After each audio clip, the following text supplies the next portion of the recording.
As you might imagine from my past reviews, I'm into old games.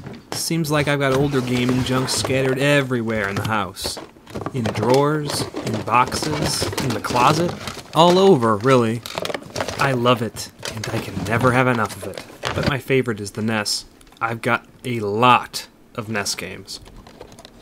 Looking at this sampling of them, you can see my collection runs the gamut from the great heavy hitters like Super Mario Bros. 3 and Mega Man 2 all the way down to dreck like Bible Adventures or Deadly Towers. Taken as a whole, however, the NES library is my overall favorite. In particular, I've always enjoyed the system's many great platformers. So, when I heard a new NES cart was coming out, and it was a platformer, I was pretty psyched and ordered it pretty damn quick.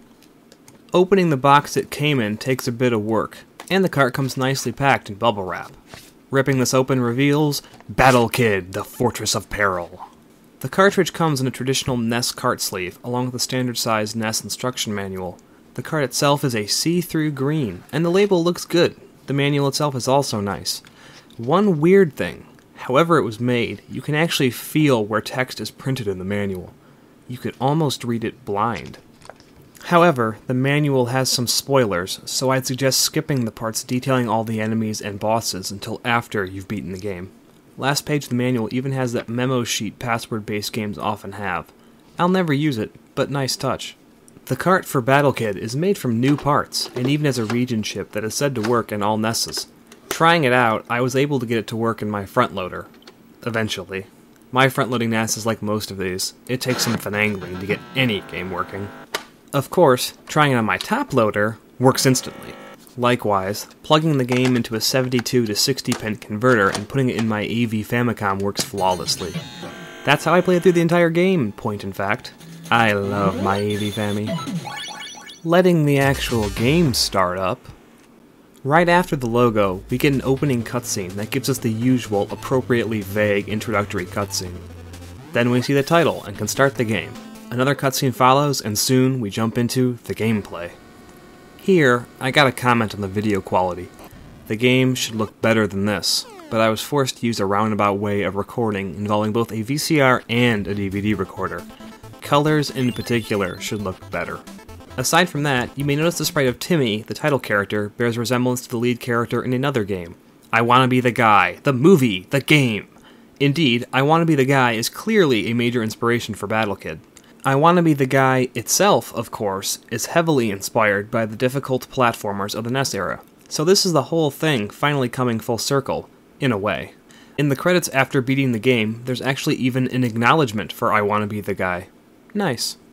Moving on though, the core gameplay is a single screen-based action platformer. You can run, jump, and shoot. There is one major difference between Battle Kid and most other NES games like it. You die in one hit, and go back to your last checkpoint. This hugely alters both the difficulty curve and the playstyle of the entire game. Before getting into greater gameplay detail, I'd like to discuss the less important aspects first. Graphically, the game is actually pretty good looking. Sprites are colorful, simple, but boldly animated, and there is a large variety of them. Motion is fast and easy to follow, which is very important to the gameplay actually. There is never a single speck of slowdown or flickering, a common problem in NES games. Some of the bosses are screen-filling and actually quite impressive. Even the cutscenes are decent, if not quite Ninja Gaiden caliber. But probably the best aspect of the graphical presentation is actually the use of color. There's a lot of variety here, and the palette is broad and appropriately used. I particularly liked one dark, cave-like section where the environment is constantly shifting in colors. Very nice. In addition, color is used to differentiate a couple of different enemy and projectile types, and these differences are easy to see. Not to mention, one boss changes colors to indicate different attack patterns. Very effective. The one other aspect of the design I have to comment on. There's a strange variety to the look of the enemies. Some are sorta cartoony, similar to Mega Man, and others are almost realistic. At times, it's a strange contrast, but it's not too bad. Aside from graphics, we've also got sound. Sound effects are appropriate. You've got your boops and beeps, jumping, whistling, and exploding sounds. It's all good. Nothing spectacular, but the NES is hardly known for its powerful audio. What does approach greatness is the score. There's a large variety of music, and much of it is excellent. Listen to the second area's music.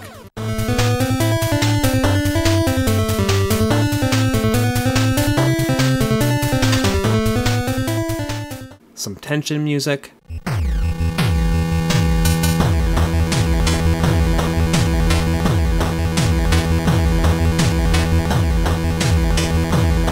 And lots more.